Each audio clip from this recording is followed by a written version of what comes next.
yourself, what do you feel about some of the demands that have been made by the pilots? Also, their protest against reduction of minimum guaranteed flying allowance from 70 hours to 40 hours. Good evening, Parikshit, and good evening, Mr. Sivaraman. First of all, thank you. And I'm not a former pilot. I'm a former crew and an aviation lawyer. I just wanted to clear that. But I spent 37 years in aviation, and I've been around when Mr. Sivaraman was our DGCA. I would like to just point out something that he said, which is incorrect. They're not asking for more. Their packages are being reduced in view of the merger. So if you're paying somebody 7,000 rupees, you're now saying I'm going to pay him 4,000 rupees, and then I'm going to merge with a bigger company. I mean, it's fair for the corporate structuring, restructuring that needs to be done. But I do believe that some kind of discussion needs to be had with these pilots. We need to also, touch the pulse of the pilots across India. I hold no brief for them, but let me make very clear. There is a large-scale unrest or dissatisfaction currently across all airlines, whichever you look at. And the principal reason for that is the FDTL clause. We all know that the FDTL car has come out by the DGCA, which is a wonderful car. And then suddenly at the last minute, because of certain compulsions, it has been put on hold. That's in the court, so I will not speak about it. It came up yesterday before the Delhi High Court. I'll go to the second point. Now, someone is being paid 70 hours guaranteed. You're bringing them down to 40 hours. This is the new contract that you're bringing in to merge into the larger airline because their pilots have it. But what you're doing is, in effect, dropping their salaries by about a lakh and a half per month. Now, why would somebody sign on a dotted line to get a reduction of salary in a merged company? Their company is already profit-making.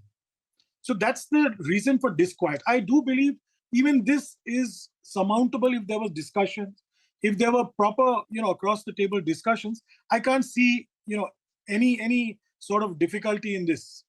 The third problem, I think morale has been affected quite across. And Vistara is the grandest airline in India. If you ask me today, it's India's favorite airline. It is the benchmark of in-flight service. It's the benchmark of on-time performances, and it's one of the. So Sanjay, you're saying that morale of the pilots of the airline crew of Vistara is down. Their salaries are going to come down by a lakh and a half. So what, according to you, could be some of the middle parts restoring the salaries to what they were earlier? Not speak at them. Speak to them, not speak at them. Number one. Number one, like Mr. Sivaraman said, there is dialogue. Dialogue is open to everybody. So there's obviously not much dialogue because I'm given to understand almost 22 pilots have put in their papers in the last month to leave. They're serving a notice period. I'm also given to understand there are another 9 or 10 joining that. They're all looking at other carriers abroad because other carriers abroad are paying much higher. Now, let's not look at this as purely a money thing. Indian pilots are earning less than the world market rates. There is a purchasing power parity. I fully understand that. However, let's not bring it down to a situation where you ask someone to take a pay cut so that the company progresses so much more. Only a certain select group. So there is where I find the dichotomy. Mergers or restructuring must be painless. And I understand the biggest pain at this point are students, families going on holiday. These are things that fortunately the Vistara management has managed to curtail in a way because they've taken off the Airbus aircrafts, they put the larger aircraft so that there's a lot more capacity flying. However, the bottom line is, you're going to have unhappy people, whether in the cabin or in the aircraft, unless it's sorted. And I believe dialogue is the only thing. I'm not saying that, they're asking for 70 hours, let's keep 70 hours. You need to find a common balance. Mr. Sivaraman, even you spoke about a common ground. Yes. Do you think the airline could have handled this issue better before the new contract was to come into effect, before asking the pilots to sign the new pay contract?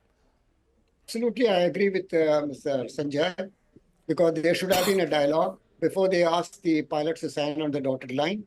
And secondly, whenever such a merger takes place, whenever, for example, even in government, if I were to go on a deputation to a public sector undertaking or some other place, my emoluments are always protected.